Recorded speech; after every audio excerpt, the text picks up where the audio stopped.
Le droit tout droit par celles et ceux qui le font, qui le défont, qui le défendent. Bonjour à toutes et à tous et bienvenue dans cette 7e émission de décryptage et d'analyse de certaines thématiques de droit. Une émission à retrouver une fois par mois et réalisée en partenariat avec l'Ordre des avocats au barreau d'Épinal. Ce mois-ci, nous nous intéressons au droit du travail du côté des salariés et nous nous sommes appuyés sur quelques-unes de vos questions reçues par mail ou via les réseaux Facebook, Instagram ou encore LinkedIn. Nous allons donc parler récupération de jours fériés, congés payés, licenciement ou encore harcèlement. Avec nous sur le plateau, Laura Corté, bonjour. Bonjour. Vous êtes avocate au barreau d'Épinal, Oui. le cabinet Épitoge. Épitoge. Et Julien Forêt, bonjour. Bonjour Ludovic. Avocat aussi au barreau d'Épinal, le cabinet 5A. Absolument. Merci à tous les deux de votre participation à cette émission.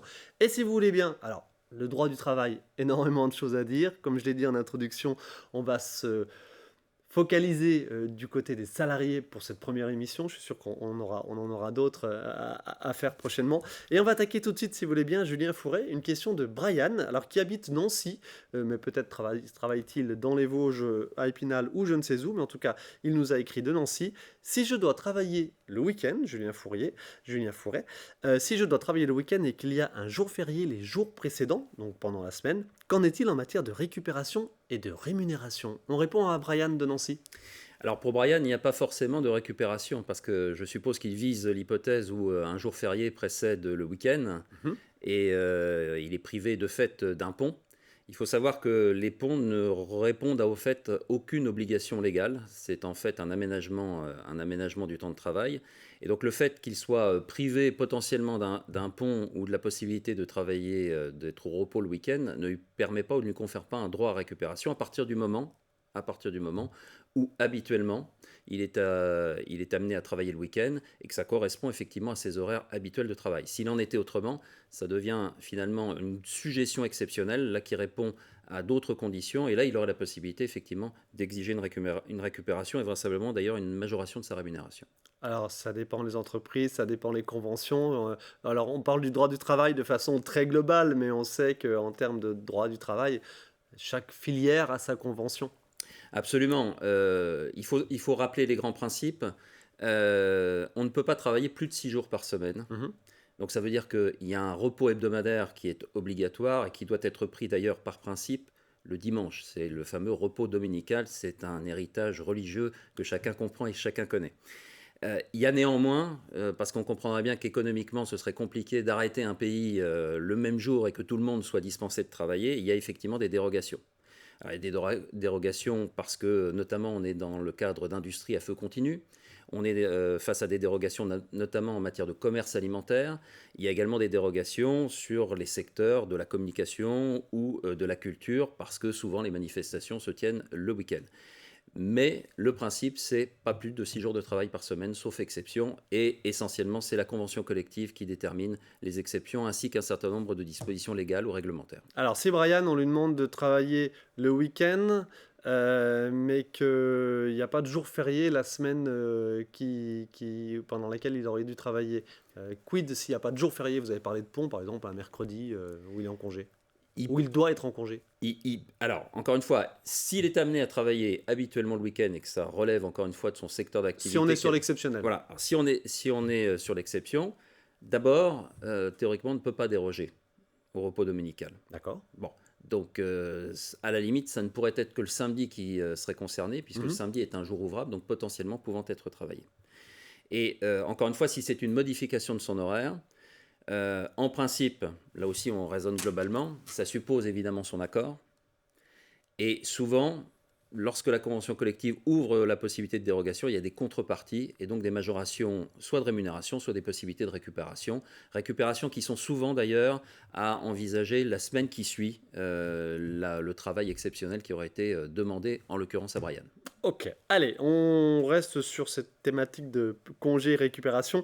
Julien Forêt, ça c'est une question de Patrice d'Épinal à propos des congés payés. Mon nouvel employeur nous oblige à prendre une semaine de vacances entre Noël et jour de l'an. C'est le cas dans beaucoup d'entreprises. Est-ce légal, tout simplement? Oui, oui a priori, puisque le principe, c'est que l'employeur fixe l'ordre des départs des congés payés, c'est-à-dire les dates auxquelles les salariés devront ou seront en congés payés, avec tout de même un encadrement naturellement. D'abord, il doit définir la période de congés payés, qui comprendra obligatoirement la période entre le 1er mai et le 31 octobre. Alors là, on est au-delà de cette période, mais les périodes de congés payés peuvent être définies au-delà de ces limites, mais il y aura au moins cette période que je viens d'indiquer qui sera comprise. Et deuxièmement, encore une fois, le principe, c'est que c'est l'employeur qui fixe, avec l'obligation de prévenir au moins un mois à l'avance, à compter du départ ou de la date prévue du début du congé sollicité par le salarié, ce salarié pour qu'évidemment il puisse être en mesure de s'organiser. Il y a néanmoins une liberté qui n'est pas absolue pour l'employeur parce qu'il doit tenir compte d'abord de l'ancienneté, c'est souvent le critère principal. D'accord. Deuxièmement, des caractéristiques sociales, des caractéristiques également personnelles, notamment l'organisation de la vie privée, notamment s'il y a des gardes d'enfants notamment assumés. Donc ces critères doivent être assumés. Et on en revient à la convention collective. La convention collective, souvent, quelles que soient les branches, organisent entre guillemets les critères ou définissent les critères qui doivent être pris en compte par l'employeur en matière d'ordre de départ des congés payés. Laura Corté, c'est l'ensemble des 5 semaines habituelles qui peuvent être imposées ou il y a un maximum qui peut être imposé par l'employeur? Alors, il y a des limites. Après, c'est en fait l'employeur qui va appliquer les critères qui ont été évoqués par mon confrère. Et ensuite, il y a aussi, on va dire, le dialogue social qui peut s'instaurer dans le sens où, oui, il y a ces critères-là. Après, pour maintenir, on va dire, une bonne entente dans l'entreprise, aussi une certaine cohésion dans l'équipe, on peut toujours finalement essayer de trouver des terrains d'entente, mais toujours en tenant compte de ces critères-là, donc de famille, les critères sociaux et puis des règles de la convention collective. Mais le principe, c'est quand même que c'est l'employeur qui a la main sur les ordres de départ en congé et sur la période de congé payé. Ça, on a peut-être tendance parfois à l'oublier, effectivement. Exactement. C'est réglementairement parlant, c'est l'employeur C'est qui a la réglementairement main. parlant et après, voilà, il peut y avoir des discussions qui s'instaurent avec l'employeur, mais c'est pas une obligation. Ok, donc l'ordre des départs en congé, ça vous l'avez évoqué, c'est les critères et une collaboration, une discussion entre les salariés et l'entreprise. Mais quelque part, l'employeur a la main. À la main, c'est ça. Pour l'ordre aussi, hein, vous l'avez dit. Oui. Ok. Congé payé, on reste sur ce thème avec vous, Laura Corté, et il y a eu une actu toute récente en matière, alors c'est assez précis, mais ça peut avoir son importance, et c'est d'ailleurs l'objet d'une question de Éric de Remiremont, Éric de Remiremont qui nous demande, Laura Corté, quelles sont les nouvelles règles en matière d'acquisition de congés payés alors que l'on est en arrêt maladie? Oui, alors effectivement, Eric doit suivre un petit peu l'actualité parce qu'il y a beaucoup d'éléments qui ont été modifiés ces derniers temps. Donc, les salariés, quand ils sont en train de travailler de manière effective dans l'entreprise, ils acquièrent 2,5 jours de congé par mois. Ça, c'est la règle. Maintenant, il y a la question des salariés qui sont en arrêt maladie, donc qui sont dans l'effectif de l'entreprise, mais qui n'apportent pas finalement de manière effective leur force de travail au quotidien pour des raisons de santé. Il y avait un décalage à ce niveau-là entre le droit européen et le droit français, puisque le droit européen, qui influence tout notre droit aujourd'hui et qui influence beaucoup de choses dans notre quotidien, considère que puisque c'est pour des raisons de santé indépendantes de sa volonté que le salarié n'est pas présent, qu'il doit continuer d'obtenir ses congés payés au fil des mois. Et peu importe finalement l'origine de la maladie, que ce soit causée dans le cadre du travail ou que ce soit vraiment dans sa vie privée, donc une maladie non professionnelle. Alors quelle était la situation avant le fait de se conformer au règlement européen? Alors, avant, donc, on avait des salariés qui étaient en maladie classique et on n'avait pas finalement d'acquisition de congés payés dans le même cadre que dans le droit européen. Alors que le droit européen, lui, vient fixer un minimum de 4 semaines de congés payés par an. C'est sur cette base-là qu'on avait eu d'abord un arrêt de la Cour de cassation en septembre qui venait dire, peu importe finalement, que quand le salarié est en arrêt maladie, il doit continuer d'obtenir ses congés payés et quand il revient travailler, l'employeur doit l'informer de son droit aux congés payés, donc du nombre de congés payés qui ont été acquis et de la manière dont il pourra les poser. À partir de cette ouverture jurisprudentielle, il a fallu finalement légiférer et il y a eu un amendement qui a été proposé au Parlement et discuté. Cet amendement, il est venu un petit peu tempérer la position de la Cour de cassation dans le sens où la Cour de cassation ne mettait pas forcément de limite à cette acquisition. L'amendement vient prévoir qu'il y a quand même une limite, c'est-à-dire que c'est 2 jours de congés payés qui sont acquis par mois, donc ça fait une limite de 4 semaines et là on retombe en fait sur le droit européen. 2 jours, contrairement aux 2 jours et demi dans Exactement, la situation classique habituelle. c'est ça. Une histoire de rétroactivité aussi à ce sujet. Oui, tout à fait. C'est que l'amendement va rentrer en vigueur là prochainement. Il n'est pas encore publié au journal officiel. Mhm.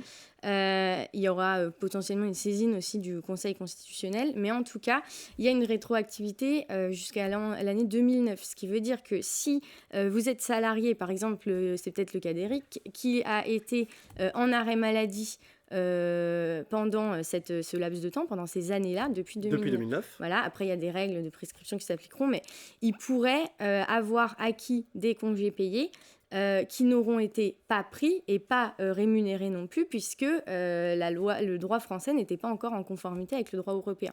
Donc, il peut, à ce moment-là, se questionner sur le fait de savoir est-ce que finalement, j'ai pas le droit aujourd'hui, est-ce que je peux encore saisir le Conseil de prud'homme aujourd'hui pour obtenir cette indemnisation de mes congés payés. Donc rétroactivité de combien de temps précisément? C'est sur la période entre 2009 et l'entrée en vigueur de la loi.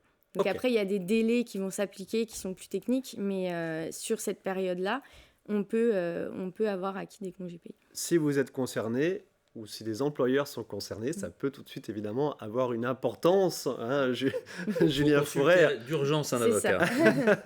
Là, C'est la règle. on fait. parle évidemment pour les employeurs de versement d'indemnités Ouais. qui n'auraient pas été faites ou pour les salariés de réception d'indemnités. Ça, vous le sentez, vous la ressentez déjà cette petite Oui, actu? il va y avoir un contentieux. Il va y avoir un contentieux, Laura l'a souligné, parce que c'est quand même une des rares hypothèses où on a une loi rétroactive, ce qui, au regard des principes généraux du droit, pose question. Donc on verra ce que dit le Conseil constitutionnel. Il est vraisemblable que, au regard de considérations d'intérêt général, parce qu'on sent bien effectivement le poids économique que ça représente. Ça il y a peut un certain- représenter. Ouais. Ouais, il y a un certain nombre d'organisations patronales qui sont montées au créneau à ce sujet. Donc il va y avoir un débat à ce niveau. Et puis il y a effectivement des recours qui restent ouverts et qui vont générer forcément des rattrapages et des contentieux. Là, on parle bien sûr de l'incidence financière de tout cela. Mm. Laura Corté, petite actu également sur les heures supplémentaires. Oui, tout à fait. Alors effectivement, on a beaucoup de jurisprudence. Le droit du travail, c'est un droit qui est très vivant, qui évolue tout le temps. Donc sur le contentieux des heures supplémentaires, c'est quelque chose qu'on a beaucoup au quotidien. Le salarié qui fait des heures supplémentaires pendant l'exécution de son contrat de travail ces heures supplémentaires ne sont pas rémunérées. Donc on sait que c'est au-delà de 35 heures, il y a une majoration qui doit s'appliquer ou une compensation. Si pendant l'exécution du contrat de travail, il y a eu des heures supplémentaires non rémunérées, souvent par la suite, on a une saisine du Conseil de prud'homme par le salarié pour obtenir le paiement de ces heures supplémentaires. Encore faut-il, et c'est toujours la question qu'on se pose, c'est comment prouver qu'on a effectué ces heures supplémentaires et comment l'employeur va pouvoir lui prouver qu'il n'y a pas eu d'heures supplémentaires. Ce qui permettra finalement après au Conseil de trancher. C'est justement la règle, c'est de dire le salarié, quand il saisit, il doit fournir quelques éléments et l'employeur doit fournir des éléments contraires. Mais en réalité, on avait une jurisprudence qui était extrêmement favorable plutôt aux salariés, puisque ça allait permettre aux salariés de fournir, par exemple, un décompte écrit à la main ou des calendriers sur lesquels on note le nombre d'heures supplémentaires fait par jour, et on pouvait produire ça devant la juridiction, même si ce n'était pas contresigné par l'employeur. Et ça pouvait suffire à permettre d'obtenir une condamnation de l'employeur au versement d'heures supplémentaires. Donc c'était plutôt facile pour le salarié. D'accord. Voilà. On a des nouveautés. À savoir? À savoir que la problématique, et c'est surtout dans les plus petites entreprises, c'est quand on n'a pas forcément justement en face de quoi contrer. C'est-à-dire on n'a pas un système de pointage qui va venir dire de manière objective, non, le salarié, il a fait ses horaires, il a fait ses 35 heures, et j'ai le relevé de la pointeuse. Ou quand on n'a pas des calendriers qui vont être contresignés par le salarié, par l'employeur. Et ça mettait Comment ça se passe? Voilà, alors ça mettait les employeurs en difficulté. Aujourd'hui, on a une jurisprudence récente de février qui vient vous dire, mais même si on n'a pas la pointeuse, même si on n'a pas ce système plus élaboré de contrôle du temps de travail, l'employeur reste en mesure, par tout moyen, de prouver qu'il n'y a pas eu d'heures supplémentaires. Ça va être, par exemple, en faisant attester d'autres salariés, en disant que non, le fonctionnement de l'entreprise n'implique pas de la réalisation d'heures supplémentaires, ou ça va être pour l'employeur aussi de produire ses propres calendriers. C'était ça justement dans le cas d'espèce, de dire l'employeur, il a toute l'attitude, lui aussi, pour prouver par tout moyen qu'il n'y a pas eu de réalisation d'heures supplémentaires. Donc ça vient un peu rééquilibrer, si vous voulez, la charge de la preuve. Un rééquilibrage dans les affaires de contentieux salariés-employeurs en matière d'heures supplémentaires. Julien Fouret, on passe à une toute autre thématique. Question de Sandrine. Sandrine qui travaille à Saint-Nabord. Je travaille dans un entrepôt de logistique. Un collègue est sous la menace d'un licenciement pour insuffisance professionnelle. Comment peut-il se défendre? Alors déjà, Julien Fouret, qu'est-ce que c'est l'insuffisance professionnelle? Alors l'insuffisance professionnelle, ça s'oppose à un licenciement qui serait fondé sur un motif disciplinaire.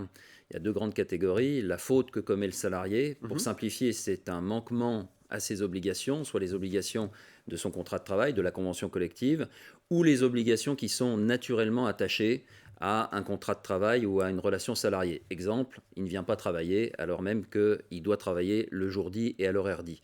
Ça, c'est une faute, c'est un manquement disciplinaire et ça peut être sanctionné par l'employeur dans un cadre juridique qui est relativement restreint, puisque notamment, il y a un délai dans lequel l'employeur doit engager la procédure pour sanctionner, le cas échéant, le salarié.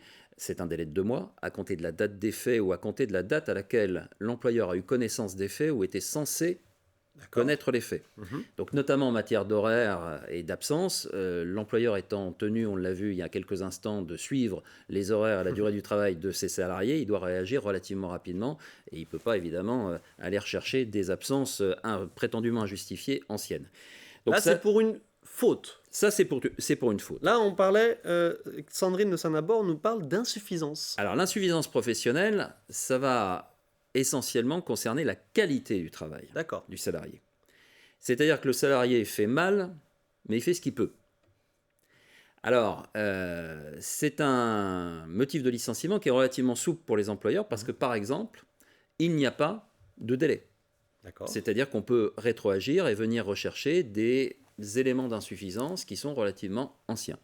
Deuxièmement, en matière disciplinaire, vous avez toujours un principe de proportionnalité. C'est-à-dire que l'absence d'un salarié qui a 25 ans d'ancienneté va difficilement justifier un licenciement pour faute grave, sauf si évidemment il a réitéré ce comportement les mois ou les semaines qui précédaient. L'insuffisance professionnelle, il n'y a pas de principe de proportionnalité. Soit il y a insuffisance, soit il n'y a pas d'insuffisance. Et elle va s'apprécier en fonction de critères qui sont finalement définis par l'employeur, qui va fixer le niveau de qualité qu'il exige de ses salariés. Attendu, ouais. Voilà, donc ça peut être la performance au titre, par exemple, de réalisation commerciale, avec tout de même ce bémol, c'est que le fait de ne pas réaliser, par exemple, pour un commercial ou pour un salarié ses objectifs, ne démontre pas à lui seul ou à elle seule l'insuffisance professionnelle. Il faut démontrer que le salarié a tous les moyens pour les réaliser, ne les a pas mis en œuvre, ou plus exactement les a mal maîtrisés ou ne les maîtrise pas. Il faut également déterminer si le salarié a été correctement formé. Alors on ne demandera pas à l'employeur forcément de combler l'absence de formation initiale de son salarié, mais en revanche, il devra le former notamment en cas d'évolution de l'activité de l'entreprise, de ses outils de production, de ses méthodes de production. Et puis, bien évidemment, il faut que ça repose sur des éléments objectifs. Voilà, l'insuffisance professionnelle ne peut pas reposer sur une appréciation qui est décorrélée de tout élément. Donc, s'il y a une défense à envisager pour le collègue de votre téléspectatrice, il faut déterminer d'abord s'il a été correctement formé, si ce qu'on lui demande est réalisable, objectivement, et s'il y a des éléments tangibles qui permettent de démontrer ou de justifier de cette insuffisance qui lui est reprochée. Et là, c'est quoi? Il faut se retourner vers les organisations syndicales, les délégués du personnel, s'il y a tout cela dans l'entreprise? Alors, oui, ou tout simplement de faire le point avec son avocat préféré. Alors, c'est une appréciation qui est toujours un peu compliquée, il faut bien le dire, l'insuffisance professionnelle, parce que, évidemment, chaque entreprise a sa culture et ses particularités. Encore une fois, je l'ai dit il y a quelques instants, c'est un motif relativement souple pour les employeurs, parce que finalement, la jurisprudence générale est assez tolérante finalement sur ce motif et a tendance souvent à l'admettre parce qu'elle considère finalement que l'employeur est le mieux placé pour juger de l'insuffisance professionnelle. Maintenant, de plus en plus, la jurisprudence est attentive sur la formation qui a été dispensée par l'employeur à ce salarié et l'encadrement. C'est-à-dire, avait-il véritablement tous les moyens pour faire correctement son travail? Voilà. Ok, si vous voulez bien, il nous reste que quelques minutes dans cette émission. J'avais parlé de harcèlement en introduction. On va l'oublier, ça sera l'occasion d'une autre émission parce que je n'ai pas envie de bâcler entre guillemets ce thème. Laura Corté, autre actu vraiment toute récente à propos d'un contentieux prud'homal, des contentieux prud'homal. C'est une actu en matière de preuve, de justification d'une preuve. Racontez-nous tout cela. Depuis décembre dernier, il y a des preuves donc, dans une démarche de contentieux prud'homal qui auparavant étaient jugées irrecevables et qui désormais le sont. Oui, tout à fait. Alors, ce ne sera pas automatiquement recevable ou automatiquement irrecevable. Ça va être plus sur l'appréciation des magistrats. Mais ce qu'il faut savoir déjà, c'est que, et je pense qu'on l'a pas mal dit dans cette émission au final, c'est qu'il faut toujours prouver. On ne peut pas venir dire à son avocat ou au magistrat « Non, mais moi, je l'ai vécu, je sais comment ça s'est passé, mais je n'ai pas de documents pour le prouver. » Malheureusement, on ne pourra jamais aboutir au succès des demandes quand on n'a pas d'éléments de preuve. Donc maintenant, dans un contentieux prud'homal, qu'est-ce que je peux utiliser, qu'est-ce que je ne peux pas utiliser? On peut utiliser une preuve... Avec des exemples, si vous voulez bien. Avec des exemples. Une preuve par tout moyen, c'est ce que j'allais vous donner, des exemples. Ça peut être des SMS entre collègues, avec l'employeur. Ouais. Ça peut être des échanges de courrier avec l'employeur. Ça peut être des documents relatifs au contrat de travail, tout simplement le contrat de travail, les avenants, le bulletin de paye. C'est des preuves qui étaient déjà acceptées précédemment. Qui étaient déjà acceptées précédemment. L'autre point qui est important, c'est la loyauté de la preuve. C'est que normalement, je ne peux pas utiliser une preuve que j'ai faite à votre insu, par exemple. Donc, exemple, l'enregistrement. De l'enregistrement. Exactement. Enregistrement sonore ou enregistrement vidéo à l'insu d'un salarié ou des salariés. Ou d'un employeur, par exemple. Donc normalement, cette preuve-là ne va pas être acceptée dans le sens où on considère qu'elle est déloyale, tout comme si on filme quelqu'un à son insu. Mais il y a des tempéraments qui existent et qui s'appliquent dans le contentieux prud'homal, mais dans le contentieux civil de manière générale. Et dans la jurisprudence que vous avez citée, c'était ça, c'est qu'un employeur avait un enregistrement d'un salarié qui tenait des propos qui avaient mené à son licenciement. C'était vraiment le fondement du licenciement. Mais enregistrement légal ou illégal? Illégal, clandestin. Et il comptait l'utiliser pour venir prouver que le licenciement était fondé. Évidemment, le salarié de répondre, mais je n'étais pas au courant qu'on m'enregistrait, la preuve est déloyale et elle ne peut pas venir justifier mon licenciement. La jurisprudence vient dire, mais finalement, dans ce cas précis, l'employeur n'avait que cette possibilité de venir prouver ce qu'il disait. Donc, si vous êtes dans un cas où c'est votre seul moyen de preuve et qu'on estime que l'atteinte aux droits des salariés est proportionnée, ou en tout cas de l'autre partie est proportionnée, alors le juge va pouvoir conserver cette preuve et l'utiliser dans le contentieux dont vous êtes acteur. Mais c'est à l'appréciation du magistrat, donc c'est pas automatique. Depuis décembre dernier. Julien Fouret, vous travaillez beaucoup évidemment sur le droit du travail, le droit social. C'est une évolution importante là depuis décembre dernier? Alors c'est une évolution importante, mais qui n'est pas récente parce qu'en réalité c'est un lointain écho d'une affaire qui a défrayé la chronique, l'affaire Bettencourt-Sarkozy, avec les enregistrements clandestins du majordome. Alors là on était sur le volet pénal dans l'affaire que je viens de citer, mais finalement c'est un principe qui s'est décliné et qui maintenant irradie toute la sphère du droit. Alors juste deux réflexions. Premièrement, ça va quand même engendrer une perturbation dans les relations sur le lieu de travail, parce que finalement si on admet, en tout cas on n'exclut pas la possibilité d'enregistrement clandestin, on imagine effectivement la défiance dans les rapports humains, les rapports de travail, les rapports de collaboration. Deuxièmement, il y aura forcément une appréciation et des nuances qui seront apportées par la jurisprudence. Voilà. La jurisprudence raccommode souvent les grands principes, ou en tout cas elle les précise.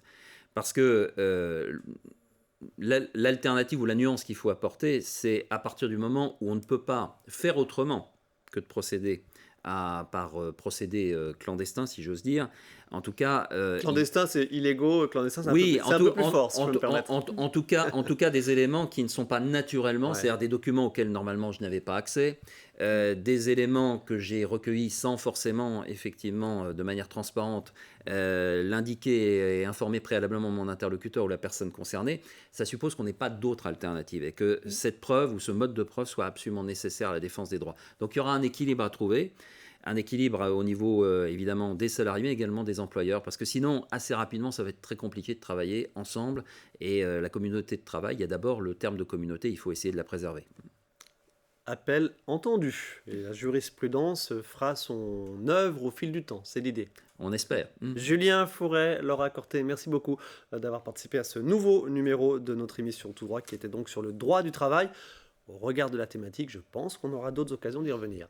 À bientôt. Merci à vous, bonne continuation. Merci à vous de votre attention. On se retrouve la semaine prochaine pour une nouvelle émission.